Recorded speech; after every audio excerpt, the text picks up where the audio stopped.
Union cemetery America में Connecticut के पास eastern के स्टेपनी रोड पर एक सामुदायिक कब्रिस्तान है जो कनेक्टिकट के साथ साथ पूरे अमेरिका में सबसे डरावने कब्रगाह के रूप में जाना जाता है। इस कब्रिस्तान को सफेद भूतनी या व्हाइट लेडी के चलते जाना जाता है। इसके बारे में कई लोगों ने दावा किया है कि उन्होंने उसकी तस्वीरें भी उतारी हैं।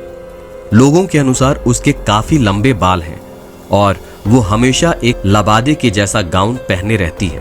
उसे अक्सर ही बीच सड़क पर देखा जाता है जहां वो गाड़ियों से टकराती सी दिखती है, मगर फिर भी वो लोगों को सही सलामत दिखती है।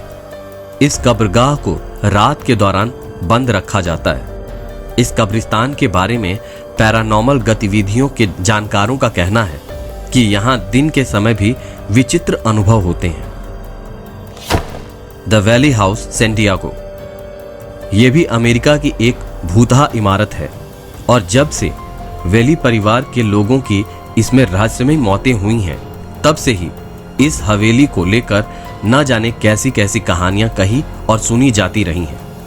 यहाँ आने वालों ने यहाँ बगीचे में भूत देखने की बातें स्वीकारी हैं और उनका कहना है कि उन्हें वैली की आत्मा को वहाँ के पार्लर में देखा है।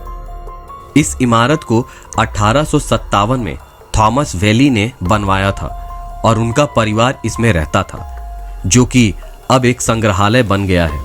यहाँ एक लड़की, जिसे लोग थॉमस वैली की पड़पोती बताते हैं, ने जहर पीकर खुदकुशी कर ली थी।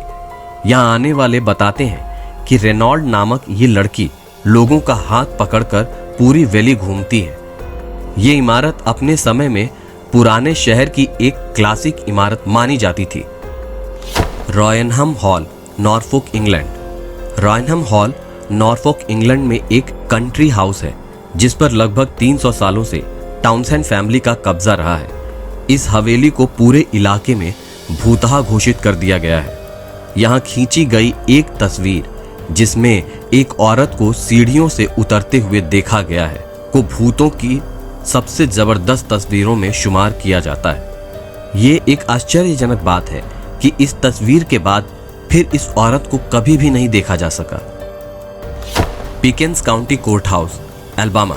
अमेरिका में कार्लटन के Pickens county, Alabama court house की खिड़की पर भूतहा छवि दिखती है। लोग कहते हैं कि ये छवि हेनरी वेल्स की है, जिसे पिछले कोर्ट हाउस में आग लगाने के गलत आरोप पर भीड़ द्वारा सन 1878 की एक तूफानी रात में मार दिया गया था।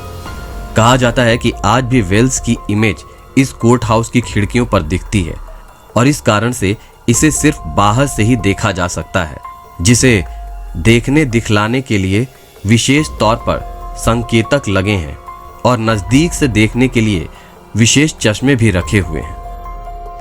व्हीलर्ड पागलखाना। व्हीलर्ड न्यूयॉर्क के पास एक पागलखाने को 1869 में बनाया गया था और वर्ष 1995 में इसे बंद कर दिया गया था। किसी दौर में यहाँ लगभग 4000 मरीज रहा करते थे और ऐसा कहा जाता है कि लगभग 50,000 मरीजों की मौत इसी चार दीवारी के भीतर ही हुई थी। ये बात इस बंद हो चुके पागलखाने को और भी डरावनी बनाती है। हालांकि इसे बंद होने के बाद यहाँ रह रहे मरीजों को वापस भेज दिया गया, मगर इससे पहले तो यहाँ से मरीजों की सिर्फ लाश ही जाया करती थी। तो दोस्तों, आपको आज का अंक कैसा लगा हमें कमेंट सेक्शन में कमेंट करके जरूर बताएं। और अगर अभी तक आपने हमारे चैनल को सब्सक्राइब नहीं किया है तो हमारे चैनल को सब्सक्राइब करें और आने वाले वीडियो के नोटिफिकेशन के लिए हमारे बेल आइकन को प्रेस करें।